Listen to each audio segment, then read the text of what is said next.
जी नाज़रीन, इस वक्त मौजूद हैं सेशन कोर्ट में और चेयरमैन तरीके इंसाफ को 3 साल की जो कैद है वो उसकी सज़ा सुना दी गई है कोशाखाना केस में। और यहाँ पर जो अपोजिशन के जो वकला हैं उनकी जानिब से नारेबाजी की जा रही है।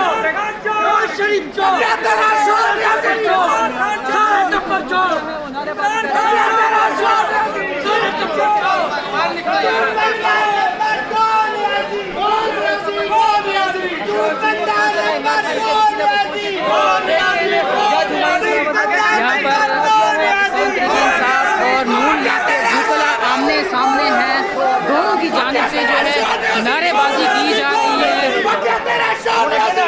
आज का सबसे बड़ा फैसला इस वक्त पाकिस्तान की तहरीक, पाकिस्तान की सियासी तारीख का सबसे बड़ा फैसला आ चुका है और चेयरमैन तरीके इंसाफ को 3 साल की कैद की सजा सुना दी गई है। बाहर आ जाओ, बाहर आ जाओ, ए बंदे बाहर आ जाओ।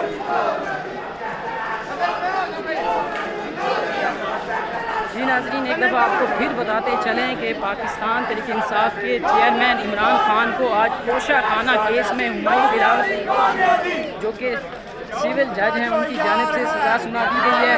3 साल कैद की सज़ा सुनाई गई है और अब से कुछ देर बाद जो है वो इस्लामाबाद पुलिस की टीमें भी रवाना कर दी जाएंगी ज़मान पार्क में उनको गिरफ्तार करने के लिए। जो की थी उसकी इनको ये सज़ा मिली है कि अवाम तवक्को कर रही थी कि एक साबिक़ वज़ीर-ए-आज़म पाकिस्तान है और वो अपने असासे छुपाता है और कंसील करता है, फिर लोगों के ऊपर बोतान लगाता है, खुद अपना उसका दामन साफ नहीं था। आज जो इंसाफ की फतह हुई है, इस कौम को समझ आ गई है कि ये जिन लोगों ने जो लोग इनको लेकर आए थे उनका ये गलत फैसला था। आज बुनियादी तौर पर एक बुनियादी अदालत ने इंसाफ का बोलबाला किया है। आज से हमारी अदलिया जो है, हम ये समझ रहे हैं कि हमारी अदलिया जो है ये दुनिया के नंबर 1 पे आएगी इंशाअल्लाह। आपने दुनिया के नंबर 1 पे इमरान खान को 3 साल सजा दी है, वरना इमरान खान जब से ये हुकूमत से गया है ये राय फरार अख्तियार कर रहा है। ये हर जगह पे हर अदालतों का मजाक उड़ाता है, ये कानून का मजाक उड़ाता है। इसने कहा था कि एक कानून होना चाहिए, लेकिन इमरान खान ने जो कानून की धज्जियां उड़ाई हैं, अदालतों का मजाक उड़ाया है। एक अदालत में केस लगा होता है, दूसरी अदालत में जाके ये स्टे लेने की कोशिश करता है। एक अदालत में केस लगा होता है तो दूसरी अदालत को जाके अदालतों के खिलाफ जाके भड़काता है। तो आज ये हुआ है कि इंसाफ का बोलबाला हुआ है। 3 साल इसको सजा हुई है, इसको 30 साल होनी चाहिए थी।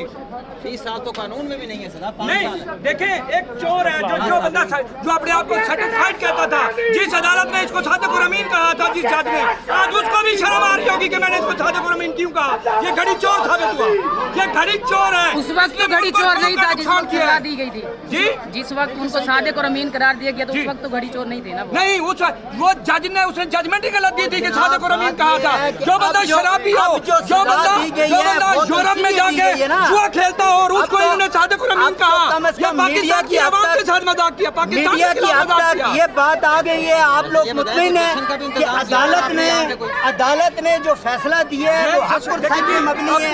इतना अच्छा केस चला है, उस केस चलने के बाद ट्रायल पूरे मौके दिए गए, ट्रायल कोर्ट में मदद में डालना। बोलो सर्टिफाइड चोर साबित हुआ, आज अपनी चोरी साबित। जी नाज़रीन, इस वक्त आपने यहाँ पर हालात देखे हैं और जो है पाकिस्तान तहरीक इंसाफ चेयरमैन के ख़िलाफ़ नारेबाजी की जा रही है क्योंकि यहाँ पर PDM और मुस्लिम लीग नून के वकला भी बड़ी तादाद में मौजूद हैं। उनकी जानिब से ये कहा जा रहा है कि जिस वक्त चीफ़ जस्टिस ने उनको सादिक और अमीन करार दिया था उस वक्त भी उनकी जजमेंट जो थी वो गलत थी और अब साबित हो चुका है कि इमरान खान चोर है, नाअहल है, करप्ट है। तो ये फ़ैसला आ चुका है। अब इसके बाद फ़िलहाल जो फ़ैसला आया वो ये कि 3 साल की कैद की सज़ा सुनाई गई है। उसके बाद जो है अब ये केस इलेक्शन कमीशन में जाएगा। नाअहली का फ़ैसला इलेक्शन कमीशन ने करना है कि इमरान खान को नाअहल किया जाएगा या नहीं।